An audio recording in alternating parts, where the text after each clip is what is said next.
It's my pleasure to host Professor Michael Hartney. He's at Boston College, a political scientist, and he's a fellow at the Hoover Institute at Stanford. I've admired him for years. He's like one of the guys in education, politics, and policy, and he's really out there. He's a public intellectual, so I'm really proud that he came here and I got to meet him. And I'll let him tell you about his talk, but we will hold to our convention where you can ask clarifying questions. But save your bigger questions till the end. So we will have 20 minutes at the end for questions. So help me welcome Professor Hartney. Thanks, Stefan. It's great to be here. It's my second time in Columbus in like 2.5 weeks, and that was the first time in my life. So I'm really soaking it all in. I think I've been to Boston in the snow like 3 times and had way too much caffeine. So I guess that bodes well for it's like in shots today, right? Yeah, I had a lot of shots today. Yeah. So the coffee scene is like really good. Yeah. I'm excited to be here and talk to you about this project that, to be honest with you, like should be done at this point. I just one of those things where I'm collecting too much data, and I'm really hoping to get some feedback. It's a book project, you know, it's very much still in the works. In particular, what I would welcome feedback on is thinking about what are some of the solutions. It's really hard, I feel like, to write a good book. You get a lot of pressure from publishers in the final chapter to say, okay, you've laid out like problems that happen, you have pretty good evidence on it, but like now what are we going to do about it? And that's in some ways why this project has been so delayed for so long. So, you know, to set the stage, I'm writing about the politics of school closures. I'm sure people experience this differently based on whether you were a parent of school-age children, depending on where you lived in the United States, because schools were closed.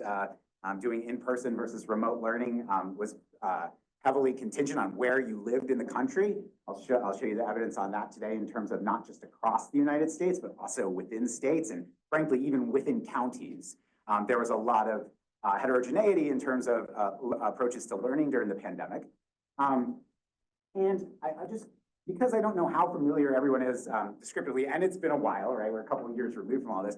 I just want to sort of lead things off by talking descriptively about what things looked like during the pandemic and lay out some terms that are going to be important. So predominantly today, when I'm going to be showing you information on school closures, I'm going to use that term as shorthand. So obviously schools weren't closed, right? I'll use that term interchangeably with 100% or mostly virtual learning. So I mean the same thing there.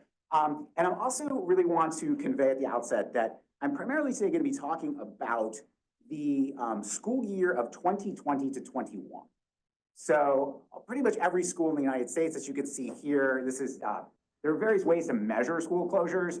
We have administrative data from state education agencies where districts reported back the type of learning they were doing, whether it was in person or remote. But we also have cell phone data from SafeGraph that helps us identify in terms of like how many people were in school buildings as a proxy for whether schools were open or not. And so you can see that in the spring of 2020, pretty much everything shut down. So novel coronavirus, we don't know what we're dealing with.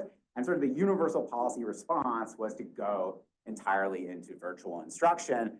But the fall of 2020, of course, it was also an election year, which is going to play pretty prominently in the story I'm going to tell you today. Things began to vary a lot more across the country and then into the spring of 2021. And by the fall of 2021, other than from some really large districts, most schools were at least offering some in-person instruction. And so one of the things I think people tend to forget is you oftentimes hear that, you know, by the time that President Biden had won election, a couple months later, most schools had reopened. And that is true if you sort of look at all school districts in their totality.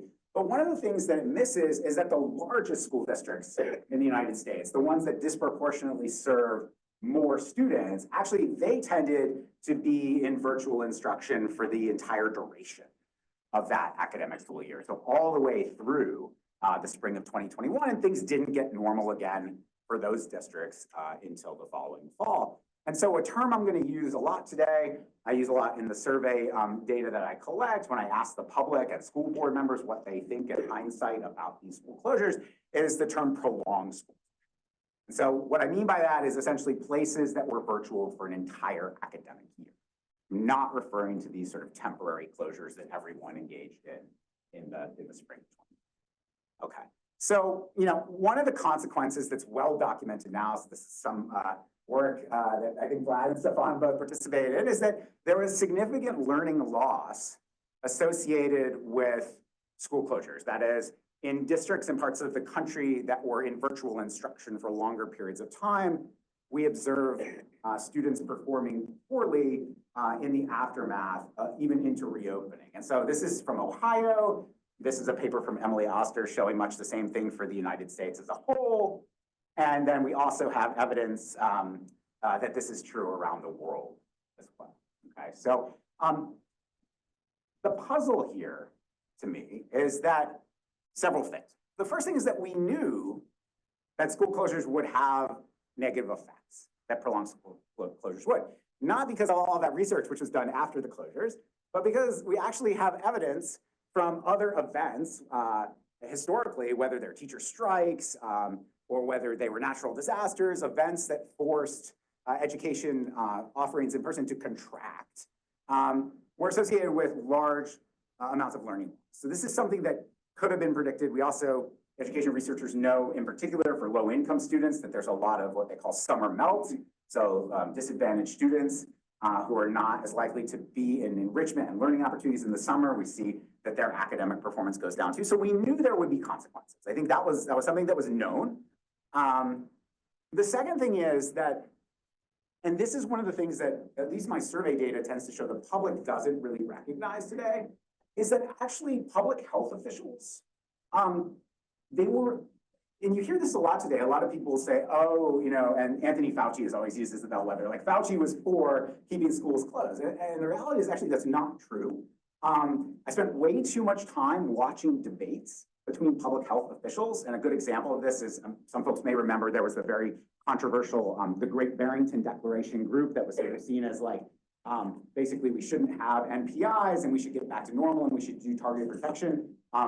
Folks like Jay Bhattacharya and others on one end of the spectrum of how we should deal with COVID. And then you had a responding group of public health officials and epidemiologists that penned the John Snow memorandum responding to these folks and saying, no, you're getting this all wrong. We need to be really cautious. What was interesting to me is every time you saw them get together for these public debates, they would disagree on things like masking and distancing in restaurants and gyms. But both of the interlocutors would always say, oh, but when it comes to particularly elementary education, like the kids should be in person. This is going to be a big problem. So, and I'll show you some evidence of that. In fact, and here is Anthony Fauci saying, what I think most people thought was that the initial shutting down of schools made a lot of sense. We didn't know what we were dealing with. We wanted to get some evidence from Europe and other countries. But in the long run, he says, look, it was the extended length of the closures that we came from. The third thing is that the US was a bit of an outlier. So other advanced industrial democracies did more to keep their schools open. They really leaned into what Fauci talked about at the time of like open the schools before the bars. And this is just a quick graphic showing you the United States right there up in the right-hand quadrant. And you can see along the x-axis the number of days closed. In the US, all the green countries are wealthier countries. The US was a bit of an outlier, right? We closed for longer than did other countries. And I have some speculation about that, but no hard data. We can talk about that maybe in Q&A. And then the other thing that's really interesting is that private, especially like urban Catholic schools, and I'm going to use Catholic schools a lot today as a comparison point for several reasons, were really quick to reopen. So this is data from the Department of Education, from National Center of Statistics, showing that private schools got back to in-person learning very quickly. And in fact, like one of the interesting anecdotes around this is Lori Lightfoot, who is then the Democratic mayor in Chicago. When she was trying to get the Chicago public schools to reopen, she actually went to the archdiocese there and had her public health department run a study to see whether the Catholic school reopenings had led to really negative public health outcomes, to use it as a bellwether. And when they found that it didn't, she then tried to use that and leverage when she was negotiating with the teachers unions there. And I think that's interesting because, Lori Lightfoot took a lot of flack from conservatives. She's like, clearly no conservative. And yet she was sort of pointing to the private school, the Catholic school sector in particular. And I think part of that is that, remember, a lot of these Catholic schools are housing old buildings. They don't have the nicest facilities, right? If you look at their tuition spending, it's not especially high. They have some other advantages around class size, and I'll show some data on that. So I think that's another piece of the puzzle, showing that private schools were open. Some small thing to note that I still don't have a great explanation for, so maybe folks in the room do, and you can bring this up later, is that interestingly, charter schools oftentimes remain closed just as long, if not longer, than traditional public district schools. And I think I'll show you some evidence that teachers' unions were a factor in schools not reopening, but I think the charter school in there sort of offers what's going on, because oftentimes charter schools are less likely to be unionized, and that's something I'm still puzzling a bit over. Okay. So why study this, what, 5 years later, for a long time later, is this article in The Atlantic by Emily Oster. It's like, she was a big reopening advocate and involved in a lot of debates over this. And so she comes out in The Atlantic and said, let's have a pandemic amnesty. Everybody was losing their mind. Let's just move on from this. And so you might sort of extend that question to like, why would you write a book about this 4 years later? Like, the damage is done. Let's just roll up our sleeves and get to work in terms of addressing that learning loss and addressing that chronic absenteeism. And so like, I think there are at least two reasons. One is really surprised me. So this is from a national survey of the public in 2023, November of 2023. And I asked this question, so schools have been reopened at this point for 2 years now.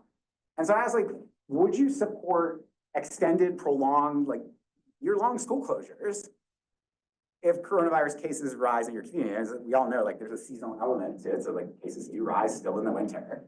And 47% of the public said yes. This is 2023. It's not just a school thing. So I asked this question about restaurants, and you get similar answers. But the other thing that's crazy is it's still really partisan, right? So this really continues to break down along partisan lines several years later. I don't know if we have any like international relations experts in the room, but the analogy I oftentimes think of is like the Iraq War. If you look at data on how long it took a lot of Republicans to say, oh, if I knew what I knew then, like maybe we shouldn't have invaded Iraq. I'm trying to think of other benchmark questions you can think through in terms of revisiting past policy decisions. But the reality is a large number of Americans still seem to think, okay, maybe this wasn't such a terrible decision. Maybe we should entertain it again. This might not be the last pandemic we have, and it's still really split along partisan lines. I'm going to focus a lot on the partisanship aspect today. So that's one reason. The second reason is more kind of like a nerdy academic reason, which is, so this is, I really recommend this book for people who are interested in studying interest groups. So it's a book in the study of interest groups, there's a research literature on what's called the second phase of power, which is the concept that oftentimes you don't see policy change happen, not because interest groups are giving a lot of PAC donations or actively lobbying members, but simply because elected officials know that if they propose something, it's going to get voted down, so they don't even bother. So it's sort of power that happens that we don't see, but it exists. And in this book on Hurricane Katrina, Terry Moe turns to Katrina and turns to the fact that essentially policymakers in New Orleans were able to rebuild an entirely different type of school system there. Controversially, of course, largely a charter school system. And whatever you think of that, the reality I think he has good evidence for is that this wouldn't have happened without the disruption of networks of vested interest political power in the city. I think of COVID as an opportunity, or reflecting on the pandemic, as an opportunity for people like me who study the politics of education, because one of the challenges that we face is that unlike scholars who study Congress or other bodies that vote on the same set of issues, or you can compare over time, the problem is we have 10, 12, 13,000 school districts, and they're always doing something different, right? This was an unusual moment where every school in the United States, public, private, charter, whatever, had to figure out the same basic policy outcome question, which is how do we resume learning and when do we do so? So analytically, it's like a really useful way to study dynamics of political power that I think are omnipresent and always happening. We've just never been able to actually step back and do analysis. Okay, so the main argument that I make in the project is that in contrast to using, and we can talk about what that would look like, I certainly am not selling myself as an epidemiologist or a public health expert. I'm reading the secondary literature, but I think rather than sort of, and I will show some data on some public health indicators, but I think rather than using a very neutral set of public health criteria in a sort of cost-benefit analysis where you're weighing on one hand sort of the consequences of closures and learning loss, and on the other hand, sort of what would mitigation of closures bring to you in terms of reducing case spread or other public health outcomes that you want to mitigate. Rather than doing that, I think the evidence suggests that the three main things that explained how schools reopen in the United States are these three factors: adult politics, which I classify as partisanship, particularly mass partisanship. So whether a locality was red or blue, and union strength, the political power of teachers' unions, particularly in school board elections. And then I'm mainly going to talk about those today, but the second two factors that I think are at work are economic disincentive. And what I mean by that is there really weren't good economic incentives for schools to try and resume in-person learning as quick as possible. One little example I could give is you saw a lot of restaurants get back really quickly, right? Restaurants and bars are a good source of sales tax revenue, right? Whereas a lot of the funding vis-a-vis schools are coming from property taxes, and during the pandemic, property values were skyrocketing, and those property taxes were still coming in, right? So if you're a county official, or if you really want to ensure sales tax revenues around, there's an incentive right there, having nothing to do with the incentive of gyms or restaurants or other private sector entities to reopen for their own livelihood. There were also other dynamics there, and I think there are some related to schools that worked in the opposite way that we would have hoped. And the third is just kind of classic bureaucracy, right? That, like the book that I'll get into here in a minute is James Q. Wilson's famous book, Bureaucracy, which essentially makes the point, it's not that the private sector is better than the public sector, it's that the private sector just tends to be ruthlessly efficient, and the public sector, we ask it to go through all of what we call red tape. But red tape, of course, is just a reflection of our political priorities and saying, well, we care about this, we care about that, so we need a committee to look into this. There's no just dynamic, yes, we're reopening. You had to go through a lot of processes. So the data that I'm going to largely rely on today in terms of like independent or explanatory variables are original surveys. So two of them, one from 2022, one from 2023. Those are of the mass public. So asking them questions about what do they think a few years removed from school closures. And the other is a survey that I did, also national in scope, of 5,000 school board members that are situated in 3,500 school districts. And I did that in January of 2023. So that's just when I refer to these surveys. Okay, so there's not a lot new theoretically in what I'm arguing here. I'm really kind of going back to these two classic books on the left, Terry Moe and John Chubb's Politics, Markets, and America's Schools, like one of the best-selling books from the Brookings Institution of all time. One of the things that's really interesting about that book, it's very important to those of us who study the politics of education, but one of the things that's interesting about it is that it's best remembered for people say, oh, that's the voucher book. That's the pro-school voucher book. And like, I certainly know like Terry has complained to me and Vlad over the years that the problem with that is that, yes, it was a mistake in some ways, he says, to focus on that in the end because people miss the theoretical argument of the book. And the theoretical argument of the book is this, that they say, look, schools are organizations that are responsive to their institutional environments. And so that looks very different for public and private schools. The public schools, by their nature, we want them to be responsive to multiple stakeholders, to employees' unions, to parents, to civil rights groups. You can go down the list. There are a lot of public actors that we expect schools, democratically controlled public schools, to be responsive to take their opinions into account. We have electoral processes for that, vis-a-vis school board elections, but we also have public comment at meetings, right? Certain transparency requirements. Private schools are very different, not better, just different, they say. They have unique incentives to be hyper-responsive to consumers. Maybe that's a bad thing sometimes, right? But I say this is the key distinction. And so I think the most powerful quote from the book is this, that when it comes to parents in particular, and the way I'm thinking about this in the context of COVID, is if you're a parent and for some kids, maybe online learning worked great. For other kids, maybe it was hybrid that was the worst. And for other kids, they really needed to be in person. And Shub and Mo, if we were to go back 30 years, would say we could have predicted exactly how this would have gone, because when it comes to what parents would have wanted schools to do for their own child, they have a right to participate in school board elections, to make a donation, to speak at the dais, but they have no right to win. They're not going to get a right to get the learning modality that they want. They're going to have to take what society gives them. In other words, democracy, right? Like if 5 members of the school board, if there's 9 members and 5 members vote for remote learning, that's what you're going to get. It's not going to be driven by a responsiveness to the families of the kids.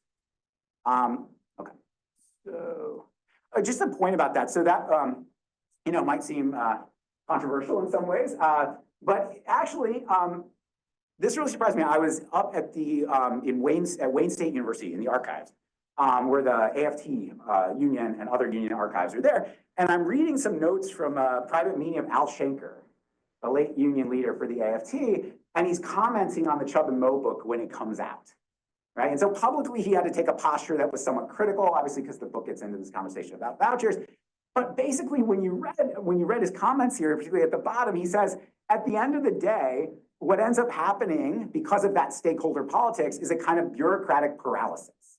So even somebody who wouldn't be on the same side of the equation on policy questions as Chubb and Moe, like Al Shanker, would say there's something to this argument about stakeholder politics. It gets messy, and one thing messy isn't is efficient, right? And that would make something like reopening schools more difficult. I think this quote is really interesting. This is from the president of the teachers union, the UTLA in Los Angeles. Note the school year here, though. We're not talking 2020-21, where you had a variation. This is the one where pretty much everywhere else reopened, and of course, LA did as well. And Los Angeles, the Times Magazine was asking, well, we assume that you're going to have a reopening in Los Angeles headed into the school year. And the president of the union says, yes, but are there broader issues at play? Yes, there are. Education is political. People don't want to say that, but it is. Again, I think that's very consistent with the argument that Chubb and Moe make. Right? Whatever your politics, these are going to be contentious decisions that are made in democratic. Now, I think, and Vlad's pointed this out in a really great piece that I recommend to everyone in the journal Education Next, I think it was like a year ago, that some stuff has changed since Chubb and Moe's book. And one is this idea of local politics. Remember, like most school board elections are nonpartisan affairs. And so we might expect the politics to be different in school district politics than in Congress or state legislature. But political scientists have found evidence that increasingly in our hyper-partisan polarized times, that the nationalization of local politics is taking place. So one of the reasons that we have debates over like critical race theory or gender cultural issues, social issues that are talking about national politics all the way down to the local level is because political elites are involved in a process whereby the public is transporting those politics from the national level to the local level. And so that's a big change since Chubb and Moe's insight that they didn't really take account of. And I think we're going to see some of that when it comes to the pandemic. So just a point on economic incentives here. So in California, if you wanted to reopen your school in the fall of 2020, you had to pursue a waiver. One of the things you saw there is a lot of private schools pursued them, and fewer public schools did. But the economic incentive I was just going to point out here is that if you're familiar with sort of the state of Catholic education in the United States, enrollments have been declining for a very long time for lots of reasons. But what happened during the pandemic is many Catholic schools that remained open actually saw that for a year or two turn around, and they had enrollment increases because there were many families that transferred from their local public schools to Catholic schools if their kid was struggling, say, in the online learning format. So the economic incentives there for Catholic schools were really strong to reopen. They saw it almost as a boon to them to be able to recapture some market share. In contrast, when we think about some of the economic incentives, this is a study from Marguerite Rosa at Georgetown. She found in the early days of the pandemic that school districts that remained remote actually had better finances. They had fiscal surpluses as some of that federal money was coming in because they didn't have to spend as much money on all the mitigation measures that would have gone along with reopening in person. And so in some sense, if you wanted to have a better fiscal outlook, staying closed was a better option. And she points to some of these large urban districts that you can see here, some that went stayed remote and others that went in person, and their fiscal outlook was very much tethered to whether they decided to reopen with in-person learning. So I think the economic incentives certainly mattered. And then this last point on bureaucracy, to me, the most memorable chapter of the Wilson book is it's so unironic now since Trump is a politician, but back then when Trump was not a politician, he uses this story, if people know about the building of the ice skating rink in Central Park, where the city had spent all of this money over many years trying to spend it. It never happened. And part of that was the bureaucratic paralysis that came along with all sorts of rules that the city laid out about, how many times did you have to go through fair bidding? Like how many contractors did you have to bring in? Where could you buy the energy products from? And so basically Trump came in and said, I'll do it for X, but he wasn't hamstrung by any of the rules because as a private organization, he promised the mayor he would get it done under budget, and they built the rink. And Wilson's lesson on this is not, again, that the private sector is better, just that it doesn't have to go through a lot of bureaucratic red tape the way that the city did. Okay, so I think that's going to matter here as well. And the example that I like to point to for that is a lot of people have been advocating for outdoor education in warmer climates. I actually had a conversation with a school board member in San Diego.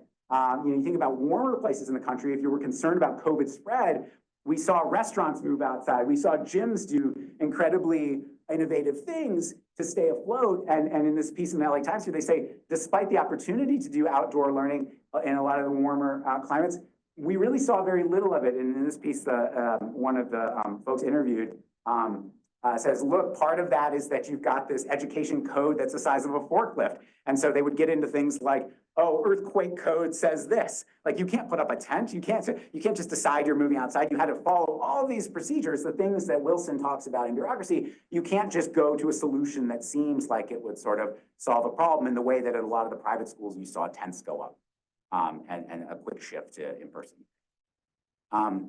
Okay, so I said I was going to talk a little bit about the epidemiology.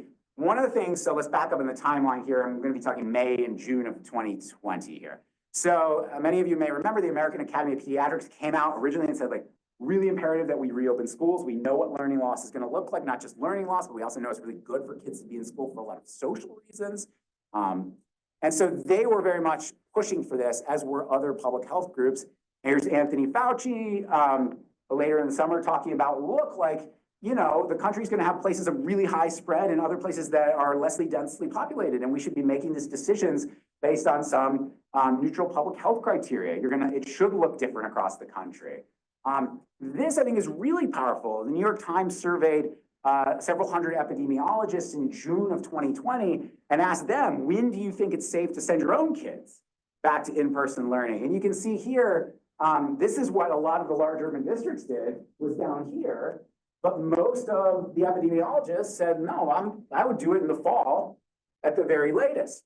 Okay, so the partisanship argument starts here then. So that's for my undergrads. Sound clip of the day. We can kill this out. You gotta keep them entertained. Let's take it in one slide and copy and paste. It's all over. Okay, that's why you gotta go PDF. So May of 2020, Gallup does this survey where they ask, like, what's your preference for learning, in person or virtual? And what's interesting here is that a very small number of Democratic-leaning parents said that they preferred virtual learning. 40% actually wanted in-person learning. So you both have here the experts, the epidemiologists saying, let's go in person. And you have Democratic parents saying, we want in-person learning as well. Okay, so the tweet heard around the world. Many of us remember this, at least those of us who study this issue. Trump comes out and is like, schools have to open. I mean, it was a while ago. I don't really like to go back to that time and think about everything that's going on, but we have this really controversial presidential election. The public is obviously not trusting what the federal government's doing. We all remember the press conferences. It was quite a moment. And Trump says, like, he's tying school reopenings. I think in many ways, my own sort of ad hoc reading of this is, it was a bellwether. If the schools weren't open, that was a sign to the public heading into the election that things weren't getting better. If the schools were open, oh, maybe we're turning the corner. Everyone remembers he said, oh, we'll be gone by gone by Easter, the ridiculous comment that he made. And so it was really important to him to get schools reopened. But the problem with this is what we call in political science, follow the leader politics. A lot of people who are just looking at things like this, or were answering, yeah, I want my kids in person schooling. Suddenly, when you get this, oh, you know, people are going to say, wait, and where are the Republicans? Rand Paul, Donald Trump? How do I tease this out? And so suddenly that same Gallup poll a couple months later finds a flip. And so suddenly Democratic parents are saying, I want fully virtual learning, and Republicans are saying just the opposite thing.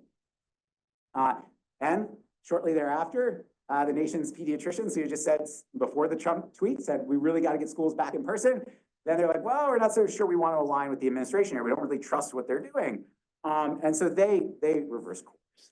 And this is what you saw. Pew data showing that you know, the questions here are, will we consider how to reopen schools? Should we consider the risk to students of getting or spreading COVID? And you see big splits. Democrats are saying it should all be about COVID spread that we should be looking at. Republicans are saying, no, we need to be looking at other things, like the possibility that students will fall behind academically. You see like a 30-point gap between Republicans and Democrats and how much weight they would put on those two things in determining whether to reopen. Okay, so I'm gonna just skip ahead here. So, okay, all right, so I did a study then in the fall of 2020. This is a little different than the data I'm going to show you today, but it was a very simple question, which was, how did school districts choose to start the school year, in person or virtual? So this is not looking at, as I'll show you in a minute, how did they spend most of that school year? It's just the question of how did they open in the fall. And that turns out to be pretty important because a lot of places, how they opened determined how they finished.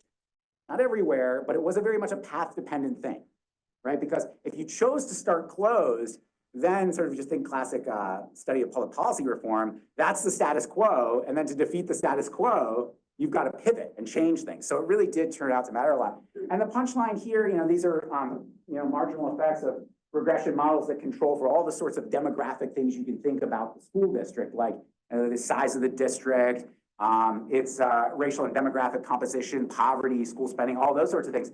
But the factor that stood out as really important here was the partisanship of the district, moving basically like a standard deviation in Trump or Biden vote share was associated, well, at that time it would have been Clinton vote share, because this was before the election in November of 2020. But basically, this predicted massively, 10 percentage point difference in whether you were likely to open in person or remote in the fall. And what you see on the top right there, and I'll show it in this format here in a minute, is that what didn't predict how you reopened was the COVID spread in your community. And so here we look at all sorts of different possible things, not just COVID spread, but hospitalizations in the county where the school district's located. We look at deaths, we look at all sorts of things, and some of them, yes, are statistically significant, but in terms of effect sizes, very, very small. I'm not the only person that crunched these numbers. Pretty much every other study that came out at the time found the same thing, that in some cases you could find statistically significant relationships between neutral public health criteria or outcomes and school district's decisions, but the effect size was incredibly small. The biggest effect sizes were, in all of these papers, were the partisanship of the community. Followed by, you see here I have down at the bottom, whether the district bargained collectively was also a fact. Okay, so what I want to show you here though is what do things look like for the entire school year? So the outcomes we're going to be looking at here are basically two regression models. One is the percentage of the school year from like 0 to 100 or 0 to 1 that was in remote. So one would be the entire school year was remote learning, and then for in-person learning. And the models I'm going to just start with here do not include state fixed effects. So what I mean by that is we're just the unit of analysis are all the school districts in the United States. Okay, but we're just looking across states, and the reason I do that is I wanted to look at teacher union density in the state, and also whether the state had a Democratic governor and how the public voted in the state, right? Because maybe those variables matter more than using fixed effects, and we can't test it that way. And so shared Democrat here, just to distinguish these, this is the percentage of the vote that Joe Biden got in the state, and then this is the percentage of Democrats that live in each school district. So it's a much more fine-grained measure.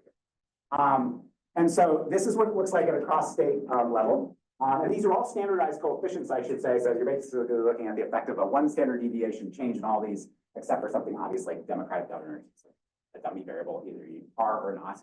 I don't really want you to pay much attention to this because I don't think cross-state is actually that meaningful. This is what I think is more, the next two are more meaningful. So here I'm analyzing within state. So if we're looking in Ohio, and we're going from a school district that's predominantly Republican to one that's predominantly Democrat. We move a standard deviation, right, in the direction of the school district having more Democrats in the district, and you can see a decline in the amount of in-person learning in the school year by about 10%. Okay, controlling for all these factors. So it's what you'd expect. Districts that were more non-white, less in-person, that was well documented. Larger districts, yeah. Interpretation, what's the third category? Why aren't these perfect mirrors? Share of the school year spent. The hybrid, okay. They're hybrid. Yeah, you could do it that way. I just She's wondering why they're not mirror images. It's because there's a third option. Yeah, it must be the hybrid. Yeah, that's probably, that's exactly why. Yeah, because I didn't show the hybrid. I probably should have, yeah. But does the interpretation make sense? Okay. That's what I was just trying to figure out, like some other weird. Let me mention these variables because, so remember I surveyed school boards and I have some information on the public. So some of the questions I asked school board members were, these are local measures, so within states. So I asked school board members, how important are teachers' unions in your school board elections? So we call that union strength. I also asked school board members, did they think school closures for a long time were justified or not? And if they said they were unjustified, the board was anti-closure. But I also asked them, what did the majority of parents in your district think? I think this one's really interesting because it goes to the Chubb and Moe thesis about will the voice of parents be particularly effective in shaping policy? And according to the school board members in this survey, even in districts where parents were very much unhappy with closures, that unhappiness did not manifest itself in actually shaping how much schools reopened during that year. Okay. But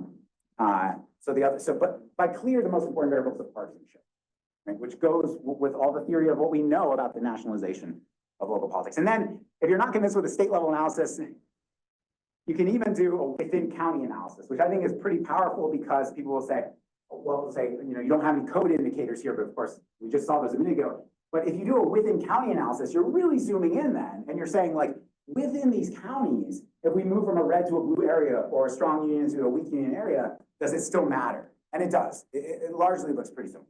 The only thing that changes is the share of non-white students increases in importance. Okay, one little case study here that continues this thread on the partisanship is, there was this, you may remember, one of the big issues about reopening schools was social distancing, right? And it was 6 feet was what the CDC was recommending initially. And a lot of schools said, we just don't have the room. There's no way for us to do this at 6 feet. And so, this important study comes out in the Journal of Clinical Infectious Diseases in, I want to say it was like February of 2021, maybe it was January of 2021. Study comes out, Massachusetts data, and shows that 3-foot distancing was as good as 6-foot distancing, at least in Massachusetts, in terms of any spread incidents, staff members, or students. Because of that study and the respect that that study got, it was one of the factors in moving the CDC under the Biden administration to change their guidance from 6 feet to 3 feet. So the Biden administration sends out guidance that says, look, like if you want to reopen, it's okay to go to 3 feet now. And so I thought this is a perfect opportunity to actually do an analysis in real time of whether districts followed the science of what the CDC was updating guidance to be. So I took a random sample of school districts in California, which had been one of the states that was the slowest to reopen, called them up and asked them when, if at all, did they switch from 6-foot distancing to 3-foot distancing. And so I was able to get responses from 62% of the districts. And basically it's just a dichotomous outcome. You either follow the CDC guidance on in-person learning and move to 3 feet, or you stuck with the 6 foot that was no longer in the main guidance. And basically the key finding is, I use county fixed effects. I control for all of these different factors at the school district level. And I basically find the same thing that we saw in reopening, that district size and political partisanship were the big factors in whether districts moved to 3 feet. A 1 standard deviation increase in Biden vote share was associated with 10 percentage points less likely to move to the 3 feet. And it looks like this. So again, a very similar sort of finding that partisanship was this really big deal in how schools, other question? Yeah. Yeah, how many counties have variation in them of the Biden vote share? Is there a lot of support for the tails here? Is that all happening like? No, I mean, there's decent, I'd say like San Diego, probably more now than there used to be. But see, we have the big counties like San Diego, probably less than Santa Clara. But yeah, I mean, so your concern is that if there's not enough variation, that it's soaking all up. I mean, I'm just scared, like the fixed effects side. yeah, I mean, the findings are the same without them. I mean, in terms of it's still statistically significant and moves in that direction. It's an easy way not to have to bring in too many demographics. Okay, so now I want to move forward a little bit and show you some data from 2022. So this is a little hard to, these colors are a little bit different and they're intentionally different. So what you should read when you read these are, we're going to look at, these are school board members who are Democrats responding to my survey. This is the mass public who are Democrats, school board members who are Republican, and then the mass public that are Democrats. So we're basically able to compare elites on school boards to the public on the same questions, because I asked them the same questions in these surveys. So the first one is, do you think that these extended closures had a positive or a negative effect on students' academic knowledge and skills? And this is the percentage saying strongly negative. Right, so interesting here, Vlad pointed this out last night, that elites, look at Democratic elites look like almost like the Republican mass public. So there is something there. It's a school board members seem to have some objective knowledge here about the test score data. Here is question, do you think that these closures had a positive or negative effect on students being protected from coronavirus? The percent saying strongly positive, so big partisan differences on this. But what's interesting is if you look at the numbers, right, they're still pretty low, right? So even half of Democrats here don't think that they had like strongly positive effects. Okay, so here's the first experiment I ran on this. So now the question is, in hindsight, did it change how people thought it all? So the question was, like, I tell them, look, half of public schools provided almost no in-person instruction during that school year. Looking back, do you think that these prolonged closures were justified or unjustified? And you can see massive, 2023 for the board members, remember, and 2022 for the public, there's massive partisan differences still 2 years down the road. And so I said, is there a way that maybe we can prime people to revisit their assumptions about this? So you can see this is going to be the same question. We're going to run an experiment here where we ask the same question, but we're going to have 3 different treatments. We're going to cue them. We're going to say, well, back then, President Trump urged states to reopen their schools. So we might expect that this is really going to move Democrats to say, well, we really should have closed them, and Republicans the opposite. Then we're going to do a learning loss cue, which is telling them research is now showing that these closures cause students to fall behind really far academically. They may never catch up. So that's the learning loss treatment. And then we do one where we combine the two. All right, we're going to give you the information about Trump and the learning loss. And these are the effects, percent saying unjustified. So the big punchline is it doesn't do very much at all, right? Republicans are in their corner. Democrats are in their corner. The only statistically significant effect, it's like very small, is if you tell Republicans that Trump said to reopen the schools and learning loss was a problem, it's statistically significant, but there's not a lot of room. Right? So the punchline is priming people about learning loss doesn't appear to cause folks in 2022 to revisit, or this was 2023, to revisit their attitudes about school closures previously. Can we move beyond correlation? All right, so one effort here, so tons of papers, including mine, that showed partisanship, union strength associated with longer closures. But we can't randomly assign partisanship. We find it where we do. We can't randomly assign strong teachers unions. We find them where we do. So in sort of an effort to get at this, I used the school board member survey, and I used what's called a list experiment to try and test the theory that politics really cause these divergences. And the strategy is basically this. Let me start with a descriptive piece of data from the school board member survey. So I asked the board members, look, did unions make it harder to reopen schools in your district? And you can see that I think it's like 17 or 18% said much harder. So fewer than 1 in 5 school board members, when you just ask them, say that unions made it really hard to reopen their schools. So the question is for people who do list experiments is like, maybe there are reasons that the board members with their partisan feelings, or they don't want to reflect on it. I did a lot of interviews with school board members. They said, that's not a time I want to think about. I'm really not proud of how our district handled it or whatever it might be. And so maybe they don't want to acknowledge that or partisanship or whatever it might be. So the idea of a list experiment is to give them sort of a veil where they can tell us the truth, but not know that they're telling us the truth. And it works like this. You basically ask a question where you say, I'm going to show you a bunch of reasons that explain why public schools struggle to reopen for in-person learning.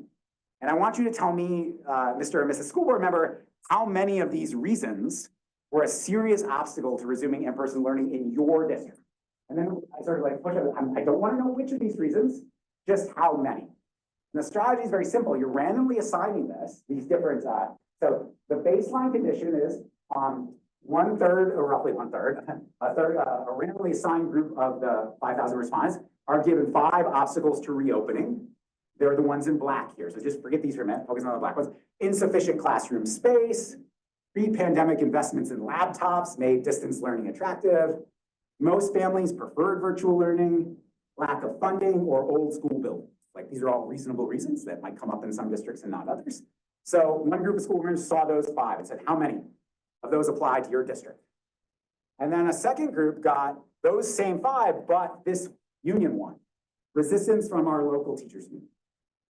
Okay? And then the third group got the 5 on the baseline and then the partisan obstacle because reopening became polarized along partisan political lines. And because these are randomly assigned, and the assumption that we make is that the incidence of these items is going to be the same across treatment and control groups, that the difference between those that receive an extra item can be interpreted as the percentage prevalence of that item across all the. And this is the result that we get. So the control list where they have 5 items, 1.41, and these are the differences. If you got the union resistance, it is those, and it breaks down to that. So in other words, the way you interpret it is that just under half of school board members seem to report that union resistance and partisan polarization were major obstacles to reopening. So it's still a silly question. So Yeah. the first control has 5 and the other 2 have 6 options. Is it possible for people to stay more because there's only 6 instead of 5, or do you have a dummy group that's like, you know, cats were running wild in the neighborhood? Put it this way. Social scientists are divided between people who hate those experiments and don't believe anything about them, and that seems to be every reviewer that I ever get. People who really, really like them and think that they're completely valid. But couldn't you just do a dummy category to get around this argument? So, let's go back here. Like just create another red well- line that's something totally bogus and then see if the number increases? The way that I was trained to do this, now maybe Yeah. it's totally wrong, but the way I was trained to do it was that the key is you've got to make sure that the 5 that are in the baseline For condition, sure. that you'll get variation on those, right? Yep. And so I think that, you know, like, these were intentionally chosen to say, like, look, there are definitely, we know this, that there were places that made investments in technology, particularly charter sector, but in technology before the pandemic. So some people are probably going to answer yes to that question, and other people are probably going to answer no. So I think if you buy that you're getting real variation on the others, that's a sufficient way to do it. But I'm no methodologist, so that is an interesting thing that we should sidebar on. That could be a good suggestion. Okay, so a little more costly. All right, I'm going to speed to the end here. Okay, so just a bit on private schools and then I'll wrap up. So as we know, Chubb and Mo say, look, private schools are going to have different incentives and they will manifest in 2 ways. One, politics should influence public but not private school reopening behavior. And private schools should have stronger organizational incentives to respond to parents who desire in-person learning, right? In particular, because if they don't get tuition, they won't be able to operate. And so I have 3 findings to show you on this. The first is, remember I said that I asked school board members to tell me whether parents in their district thought that closures were unjustified or justified. So look at these 2 bars, and I want you to think of them as like, the dark one is places where parents said closures are justified, and the other one is where parents said that they were completely unjustified. The outcome variable here is the share of the school year that was done in-person learning. And here is a question to ask of school board members: do unions have a lot of influence in school board elections? So this is where unions are very influential in school board elections according to school board members, and this is where they're not. And the first sort of takeaway is that to the extent that school districts ended up following the preferences of parents around closures, we really see the gaps only in places where teachers' unions are either not influential in school board elections or not very influential in school board elections. And I interpret that to essentially mean that when unions are particularly influential in these places, the demands of parents around COVID reopenings were really not a factor in how school boards went about decisions on this. So that's the first piece that I think is an important thing on parents. The second is private schools versus public school reopening. So the likelihood that schools were in in-person learning during that school year. And you can see it does matter somewhat for private schools, but the line is steep and more predictive for public schools. And in other words, the surrounding politics of the community is not especially predictive of the amount of in-person learning that private schools offer. And this is actually from SafeGraph data in Ohio. And you can see these are all the public schools are in blue and the private schools are in orange. And you can see again, like the line for private schools is flatter than the line for public schools. Okay. Then final, I think this is the last or 2 more. So last one, again, the question about are unions important in school board elections? And of course, we wouldn't expect that to matter for private schools that are located in that district because they're not bargaining collectively. But we see again that the amount of in-person learning here was associated with the importance of unions in school board elections. And then this is from a survey from, not my own survey, this is from Education Next FG data. And what's interesting here is we have parents responding to the survey about whether they could choose in-person learning, and parents with multiple kids. We actually, if we wanted to put in like family fixed effects, because you have some kids attending public schools and other kids attending private schools within the same family. And essentially, the same sort of thing is what I'm trying to get at here, that the partisanship of the district is predicting a family reporting that their kid who's in public school, whether they were offered in-person learning, but not predicting for the same family, whether private schools were having in-person learning. Now, you might ask, well, why? And this is the point I want to make about bureaucracy. So I asked the school board members, well, okay, so Catholic schools reopened pretty quickly. I'm going to show you a bunch of reasons why Catholic schools had this advantage. And I want to know if it was a major factor, a minor factor, or not at all a factor. That's down here. Small. And so if you read media coverage of the debate over why private schools were reopening, almost like the one I read in the New York Times, I think like the main article, it made this point that like, it's because they have more money or nicer facilities. But if you ask school board members, both Democrats and Republicans, Democratic school board members who tended to favor longer closures versus Republicans, they all pretty much universally agree that it's not a story of private schools having more money or nicer facilities. In fact, in some analysis, I've not been able to do enough to present to you today, mainly because of DOGE shutting down the Department of Education. I'm like waiting for more data. But essentially, if you look at tuition at private schools, it's the more expensive private schools that were more likely to be in virtual learning longer than the lower cost Catholic and religious schools. Instead, you see that both Democratic and Republican school board members say the absence of having to negotiate CBAs with unions, the fact that the private schools had to be responsive to parents paying tuitions, and the fact that private schools or Catholic schools face fewer bureaucratic hurdles in school board members' own estimations were the major factors that led them. The only place of real interest where I think there is a good debate to be had is on smaller class sizes. Because of course, most private schools do have smaller class sizes, and that was one of the things that allowed them to implement social distancing more. Okay, so conclusion and implication. So originally, the Chubb and Moe book was not called Politics, Markets, and American Schools. It was actually called What Price Democracy? So I think in hindsight, if they had named the book that, it would have very much foreshadowed kind of the findings here.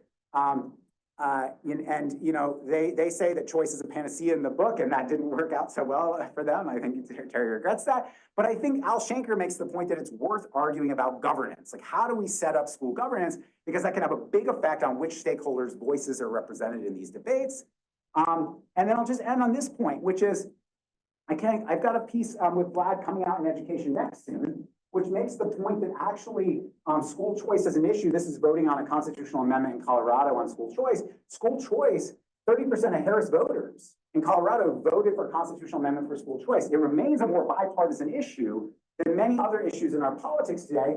But this is the thing. There used to be a time when Common Core standards in education were bipartisan. Jeb Bush was pushing them as a Republican. But when they became associated with President Obama, follow the leader politics happens and you have divergence. The same thing today, I feel like the evidence on President Trump, the same thing out on school reopening. And I think this could very much be the story here on school choice. If the new administration really pushes school choice at the federal level, voucher programs school choice policy at the federal level, it's going to cause the same thing to happen. And this is one of the troubles in education politics today when politics is nationalized.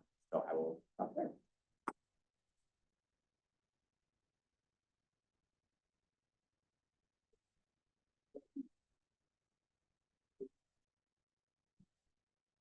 Oh, if I'm follow the leader. Did you do any spatial analysis, kind of the pressure of the neighboring school district reopening, how that might affect local districts? Yeah, I just didn't have time to get to it, but there is an interesting study. I mean, I think it's as well done as one can do.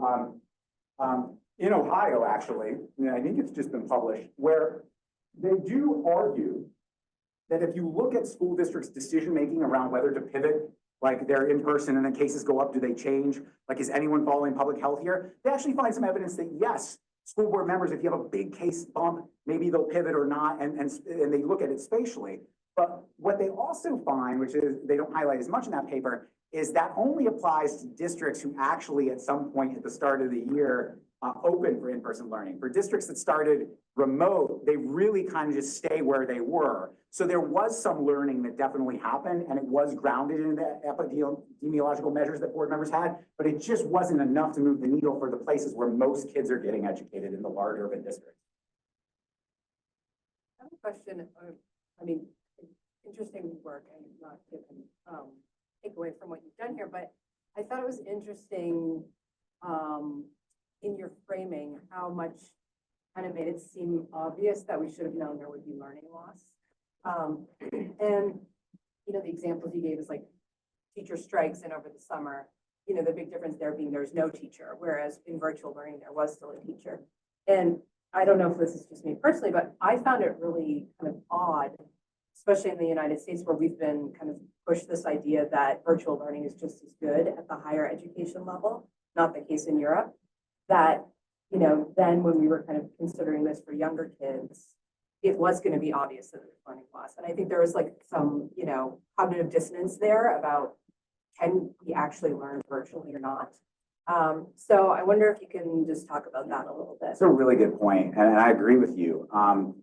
Yeah, so it's certainly different than if you have an earthquake come about in schooling. So I would say two things to that. One is there's an irony, which is that actually Terry and John Chubb's last book together was this book called Liberating Learning. And it's actually typically people on, historically been people on the political right, especially libertarians, that have long pushed virtual schooling. And it's in unions who are very much against virtual schooling if you go back into the pre-COVID era. So the politics of it in some ways situationally changed very much overnight. I take your point that maybe some school owners could have been like, oh, it's not ideal, but I think we'll muddle through. Where I think that when I'm giving this talk more to just like a pure policy or politician type audience, one of the things I'll say is like, you know, there are good arguments in terms of debating the question of should we take a chance on virtual learning in the fall of 2020? I think it gets less defensible though as you head into the second semester there, because A, we had the learning loss data in Ohio and other places.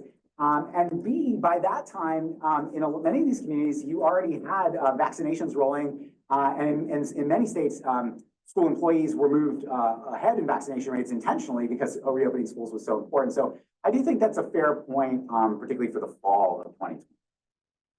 Yes. Thank you for your presentation. I was wondering, I think we all know that framing is really important. When you use red tape, the concept of red tape, I was thinking of Herbert Kaufman. Kaufman's remark says that someone's red tape is someone else's safeguard.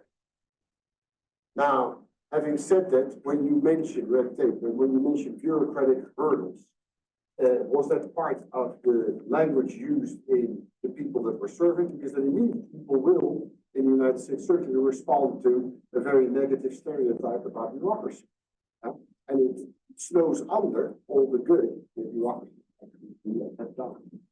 Yeah, so I wouldn't have asked that question about bureaucracy to the mass public, because I don't think they're probably politically sophisticated enough they hear the word bureaucracy, like you're saying, they think it's negative. I'm hopeful that, so I did ask it of school board members.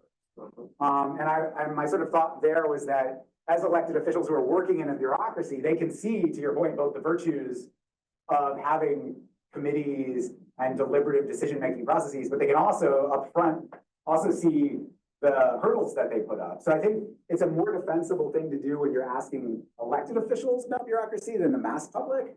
But I also, did you think that I was implying in the question that bureaucracy is inherently a negative thing? Because I don't think that's Wilson's point. I think no, that's not Wilson's point at all. You're right. But I was wondering about how those survey questions were framed. Yeah, because it's the question too that can lead people into thinking in a particular direction. Yeah.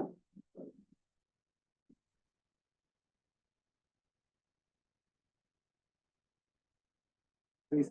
Also wanted to ask about the word you used, justified, and what you think people think that means. Like, what does that, I think there's two ways you can interpret the word justified. One is like, was it the correct thing to do? And another way is like, does it make sense given what people were doing at that time? You're 100% agree. I agonized over this. And like, it was challenging in a couple of respects. One was, once you choose a question and then I keep going back into the field every year and I kind of want to establish a timeline, I'm a little bit stuck with the phrasing intentionally there. And what I was trying to do, and maybe it wasn't the right way to go, and I could be convinced otherwise, of course, but was by having that clause at the beginning, looking back, I was intentionally kind of inviting people to say, in the heat of the moment, we could understand different decision-making here. I didn't want to go too far to push them in the direction. And I will say the fact that it was almost it's a 50-50 split still 2 years later, in some ways I almost feel like that validates that the question is a tough one for people to answer. And I didn't want to say like, looking back, at all the devastation or like move them too much in the direction of saying, of course this was a mistake. And so I was hoping that clause did it. It was a 4-point scale. I collapsed it down for presentation, but I did allow them the opportunity to say it was somewhat justified. But that's the one that I couldn't make up my mind about. Like, was it? And once I asked it to the mass public, I had to ask the school board members the same way. The question to the school board members, did they include any information about whether they were a school board member in 2020 or if they had been one? Yeah. So I have that information. And I don't find like big differences because most of the people who by 2023, maybe they're running for the first time, they're pretty aware of what's going on in the district. I did find, one thing that's interesting though, is I asked the school board members, questions about like, whether the unions supported incumbents or not. I asked the public whether they supported incumbents or not. We generally think of like voting in school board elections as very low knowledge affairs and people don't know what they're doing. But I actually did find that Republicans in districts that were more closed didn't support the incumbents, and the reverse for Democrats. So it did seem like people were actually voting in ways in those school board elections that were consistent with their policy preferences, which in some democratic ways was encouraging. So, but kind of related to Lauren's point, there's this thing in environmental, like precautionary principle, right? Like, should you like stop bad things from happening if there's uncertainty? I just wonder if there's like a literature there that like also looks at that by political, like Democrats versus Republicans, because it's like you could do different versions of that question that would get more at like, given the ambiguity at the time, would you go back and make the same decision, or do you feel like it was the right move versus like now what you know? Was that a bad move? And like, I like I that. had similar thoughts, and maybe there's like a literature to lean on. Yeah, I like that. I didn't quite do that, but I did on the 2024 CCS, which will be coming out at the end of the month. I did another list experiment though, where I invited people to think not just about COVID school closures as a hindsight question, but the list experiment says, I'm going to show you a list of controversial policy decisions, looking back, which were a mistake. And I put the Iraq war, pulling out of Afghanistan, various things. Yeah, I guess, That's not exactly what you're saying. yeah, that would still be like having the same issues, but I don't, yeah. But just to see if schools are different than the other issue because kids are involved and yeah. Unfortunately, we're out of time, but maybe folks can. Thank you, Michael.